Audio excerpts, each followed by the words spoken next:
Good news naman para sa mga coffee lovers dyan at gustong i-level up ang kanilang coffee experience. Magbubukas na kasi ngayong taon ang isang international coffee shop sa Pilipinas.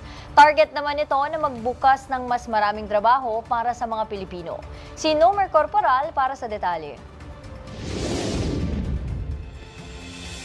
Opisyal nang ipinakilala sa publiko ang bubuksang bagong international brand ng coffee shop sa Pilipinas ngayong taon. Ito ang TL Rosso Cafe ng Tonino Lamborghini na mula pang Italy.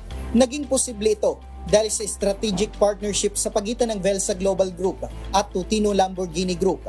Ayon kay Velsa Global Director Ajit Naraparadi, naisipan niyang dalhin ang konsepto ng isa sa kilalang Italian cafe sa bansa dahil sa lifestyle o hilig ng mga Pinoy sa kape at pagkain. Nakikita niya umanong magandang pagtayuan ng ganitong negosyo dito sa bansa. Katunayan, target nilang buksan ang kauna-unahang TL Rosso Cafe sa Metro Manila ngayong buwan ng Disyembre. When we talk about Rosso Cafe, I've been to many cafes in the Philippines, especially in Philippines, in every 3 meters, we have a restaurant. People love eating food here. And I've never seen any country loving food so much like what Philippines does. And I was amazed and I thought, why don't we have the Lamborghini here? Why don't we convince them and tell them that this is the perfect market to start in the Southeast Asia? Siniguro naman ng Velsa Global Philippines na maliban sa mag-aangat ito ng ekonomiya at turista sa bansa, magbubukas din ito ng mas maraming trabaho, lalo na sa mga Pilipino.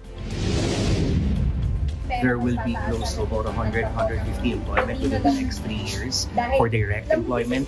And then from there, from the supply chain, may it be from the logistics, manpower and all that is associated with the entire ecosystem of Tonino Lamborghini Rosso Cafe, indirect employment will be created as well. So basically, it's both the ecosystem and the entire cafe concept would really generate both direct and indirect employment. Samantala, kilala ang Tonino Lamborghini sa buong bansa dahil sa iba't ibang produkto nito tulad ng real estate, hospitality, lifetime essential, total living at iba pang luxury products. Target naman ng Velsa Global na makapagbukas sila ng 10 shop sa bansa sa loob ng 3 taon.